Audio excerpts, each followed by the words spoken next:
Karachi airport के करीब तैयारा गिरकर तबाह हो गया।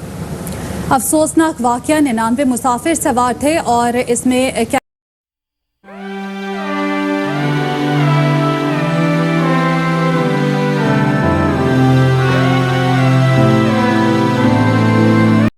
रनवे पे थोड़ा सा मूव किया, किसी वजह से वो नहीं रुका या क्या हुआ है, लेकिन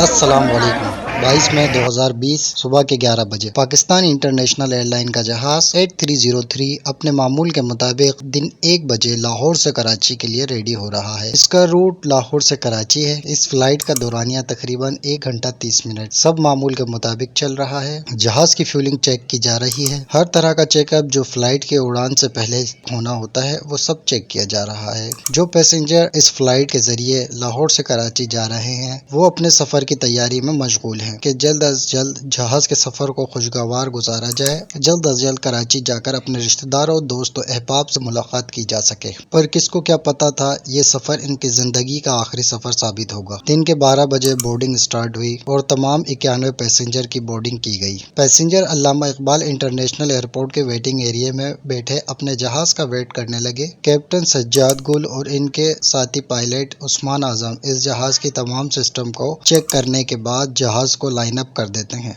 12:30 पर इस फ्लाइट के 91 पैसेंजर और 8 अमले के अफराद इस जहाज में सवार हो जाते हैं। दिन के 1 बजे एयर होस्टेस ऐलान करती है तमाम मुसाफिर अपनी सीट बेल्ट बांध ले, जहाज टेक ऑफ करने वाला है। कुछ ही देर बाद 1:10 पर जहाज रनवे पर आ जाता है। पाकिस्तानी वक्त के मुताबिक 1:15 पर लाहौर के अल्लामा इकबाल इंटरनेशनल एयरपोर्ट से टेक ऑफ करता है। 1:30 पर जहाज अपने एटीट्यूड के मुताबिक 34,000 फीट की बुलंदी पर आ जाता है। 1:45 पर एयर होस्टेस पैसेंजर को लंच करने का कहती है। इसी दौरान Karachi air traffic control ATC जहाज के पायलट को मैसेज देता है कि आपके जहाज की ऊंचाई एटीट्यूड के मुताबिक नहीं है, जिसको आप कम करें। जहाज को नीचे उतारने के बजाय पायलट ने ये कहकर जवाब दिया कि वो डिसेंट प्रोफाइल से मुतमईन है। 2:15 पर पैसेंजर लंच करके फ्री हो जाते हैं। जहाज सिंध के शहर नवाबशाह पर अपनी उड़ान भर रहा होता है और इसकी मंजिल है कराची।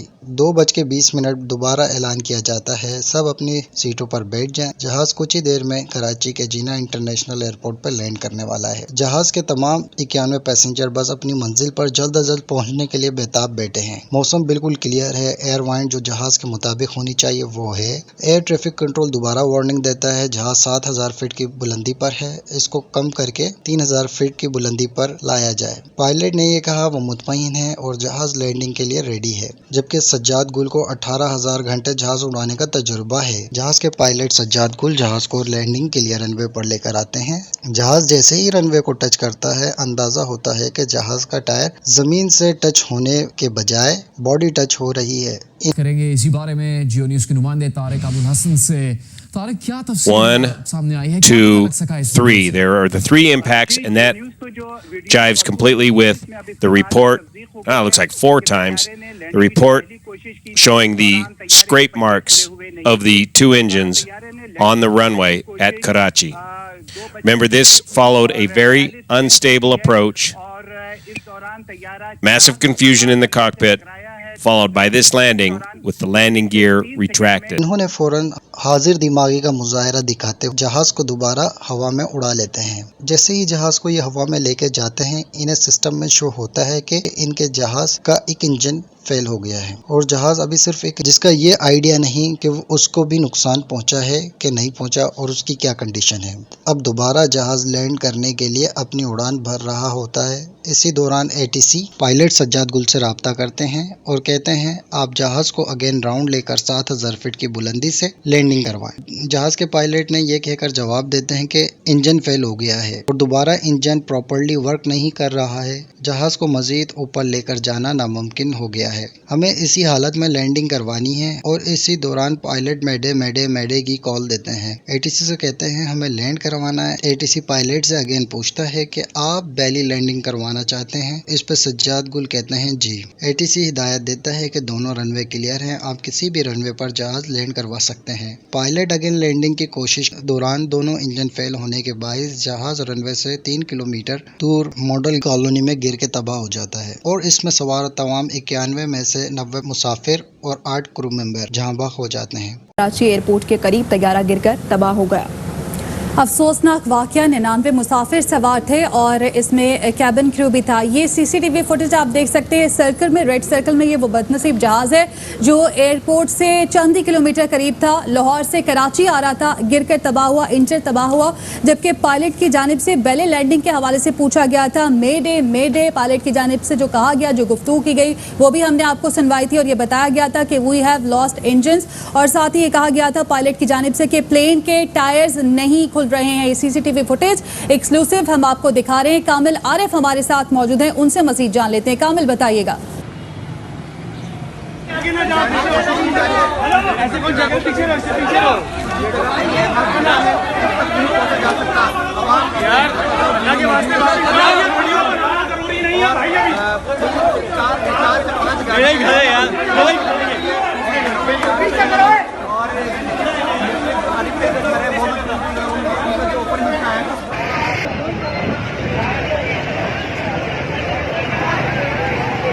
घर है ना, वहाँ पे पूरी फैमिली है।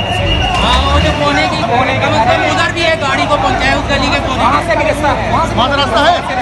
गाड़ी को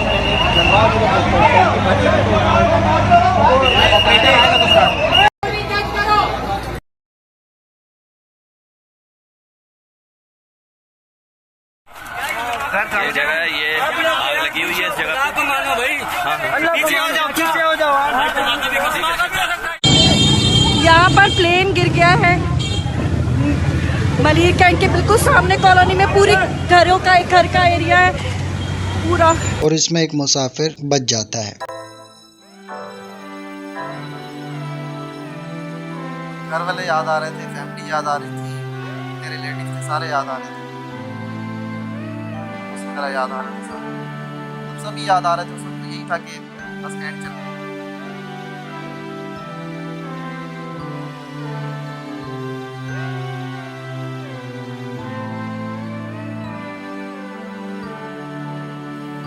और जिना इंटरनेशनल एयरपोर्ट से पहले उसने अनाउंसमेंट की है पायलट ने कि जी मैं लैंडिंग करने लगा हूँ। उसके बाद उसने 3 दफ़ा हिट किया है ज़मीन के ऊपर लैंडिंग करते हुए, हिट करके जहाज़ ऊपर आया। चौथी दफ़ा जो है उसने रनवे पे उतारा है, रनवे पे थोड़ा सा मूव किया, किसी वजह से वो नहीं रुका या क्या हुआ है, लेकिन पायलट ने बड़ी होशियारी से उसको दोबारा लैंड करने लगा हूँ। तो हमने विंडो से देखा है तो वो मलिर कैंट के एरिया में, उसने मलिर कैंट के एरिए में जो है वो लैंड करवाने की बहुत कोशिश की। सडनली किसी वजह से जो है वो क्रैश हिट करने के बाद जब मैंने देखा है तो स्मोक वगैरह थी, आग वगैरह थी, सारी चीज़ें थी, लोगों का शोर पुकार थी। मैंने अपना सीट बेल्ट खोला है, मैंने इधर उधर देखा है तो एक जगह से रोशनी अंदर आती हुई है। मैं उसको फॉलो करता हूँ, बाहर निकला हूँ, के ऊपर चलता हूँ और 10 फीट की हाइट से जो है मैंने जंप लगा के फाइट। जो लोग इस हादसे में जाँ बाग हो गए, अल्लाह ताला उनको जन्नत फिरदौस में आला मकाम अता फरमाए, अल्लाह ताला उनकी मग़फ़िरत फरमाए।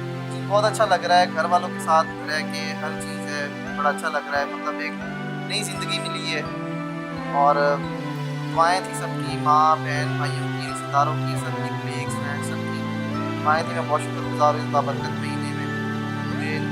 नुकसान हुआ और 8 अफराद इस हादसे में जख्मी हुए, जिसमें एक घर में काम करने वाली खातून जहां बहक हो जाती है। उस टाइम के प्राइम मिनिस्टर इमरान खान ने इस वाक़े पर दुख का इजहार किया और इस फ्लाइट की जल्द अज जल्द इंक्वायरी करने की हिदायत भी की। जबकि पाकिस्तान आर्मी और पाकिस्तान रेंजर्स के एहलकार ने इस एरिया को अपने कंट्रोल में लेकर अपना ऑपरेशन स्टार्ट कर दिया ताकि जख्मियों को जल्द अज जल्द तिबी इमदाद दी जा सके और कीमती जानें बचाई जा सकें। जहां बहक होने वालों की डेड बॉडी झुलस जाने की वजह से शनाख्त करने के लिए DNA टेस्ट करवाने की जरूरत पड़ी।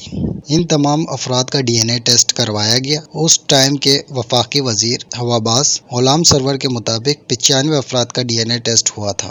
जबकि मुतासरीन के घर वालों ने इल्ज़ाम आयद किया है शनाख्त का DNA टेस्ट गलत था। वहाँ के रिहायशियों का कहना जहाज का मकान की छत से इतने करीब से गुजरना कोई मामूल की बात नहीं थी। जहाज इतने करीब था कि इसे हम छू सकते थे। तबाह होने वाला ये तैयारा एयरबस A320-124 था। इसे जून 2004 में बनाया गया। इसका मैन्युफैक्चरिंग का सीरियल नंबर 2274 और इसकी मिल्कियत GE कैपिटल सर्विसेज थी। इसने 17 अगस्त 2004 को अपनी पहली परवाज की। फिर 2014 के दौरान B6017 के तौर पर चाइना ईस्टर्न एयरवेज को लीज पर दिया गया। फिर 31 अक्टूबर 2014 को पाकिस्तान इंटरनेशनल एयरलाइन को लीज पर दिया गया। जहाज के दोनों इंजन फरवरी से मई के दौरान नए लगाए गए और लैंडिंग गियर 2014 में नया लगाया गया था और इसको 2024 में 10 साल मुकम्मल होने पर कंप्लीट चेकिंग भी होनी थी। PIA इंजीनियर के मुताबिक जहाज की आखिरी बार चेकिंग 21 मार्च 2020 को की गई थी और सबसे बड़ी चेकिंग 19 अक्टूबर 2019 को की गई थी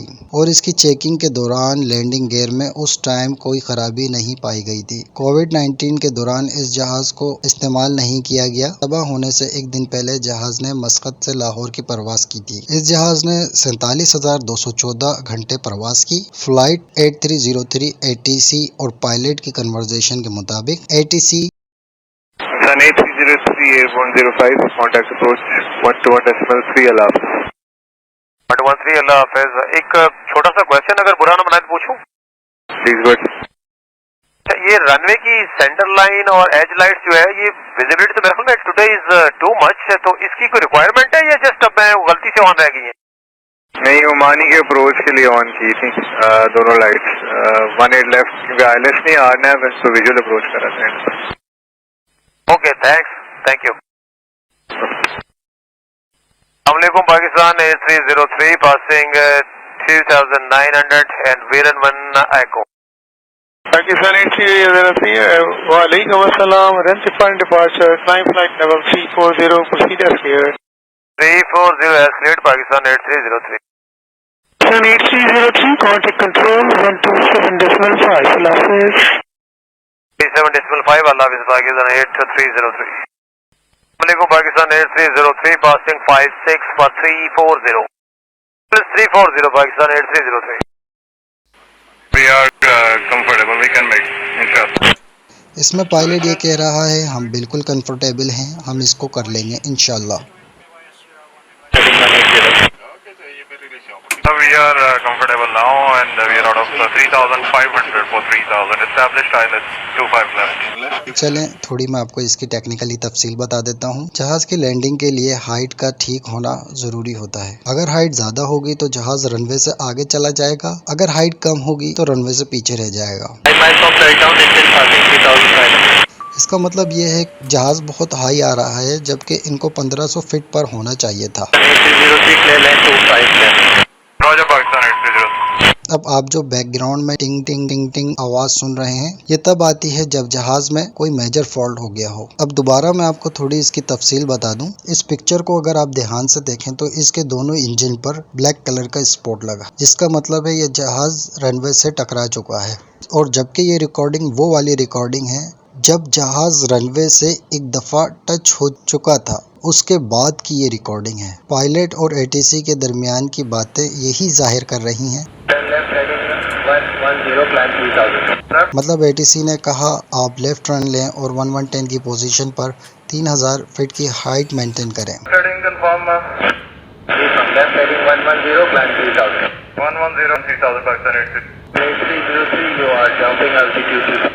इसका मतलब है ATC ने कहा था आप 3000 फीट पर जाकर लैंड करें, लेकिन आप 2000 फीट की हाइट से नीचे आ रहे हैं।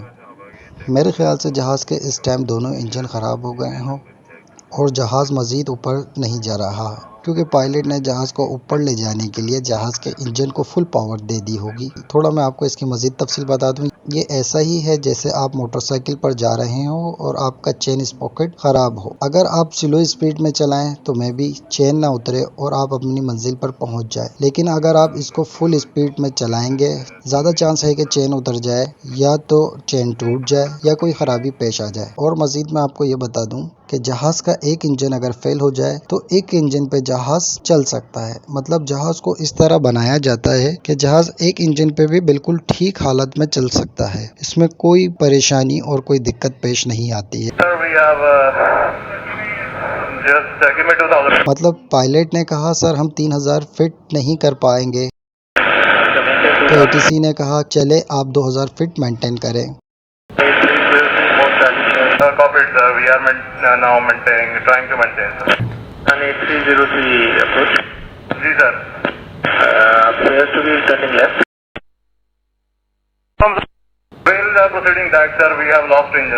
मतलब पायलट कह रहा हमारा इंजन खराब हो गया है, हम डायरेक्ट लैंड कर रहे हैं। मतलब एटीसी पूछ रहा है आप बेलिंग लैंडिंग करवाना चाहते हैं, कंफर्म करें। मतलब एटीसी ने कहा इमरजेंसी करवा दी, रनवे लैंडिंग के लिए खुला हुआ है। Pilot Roger. मतलब पायलट कह रहा है मैडे मैडे मैडे। मैडे उस वक्त कॉल दी जाती है जब जहाज बिल्कुल लास्ट इमरजेंसी हो, मतलब कि बस अब जहाज को किसी भी वक्त कुछ भी हो सकता है, आप तैयारी करें। हर तरह का ऑप्शन ओपन कर दें। दूसरी, हर तरह की सरगर्मियों को जहाज के पास से हटा दें।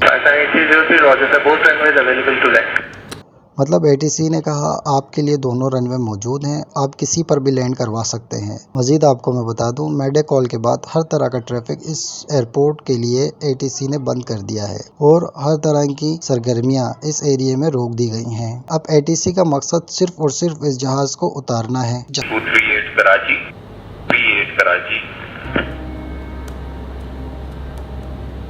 अब एटीसी पायलट से कांटेक्ट करता है। ATC Tipu 8303 Karachi, ATC 8303 Karachi. ATC को अब पायलट की तरफ से कोई जवाब मौसूल नहीं हो रहा है। बार बार एटीसी के पूछने के बाद भी कोई जवाब मौसूल नहीं हुआ। ये थे आखिरी अल्फाज पायलट के।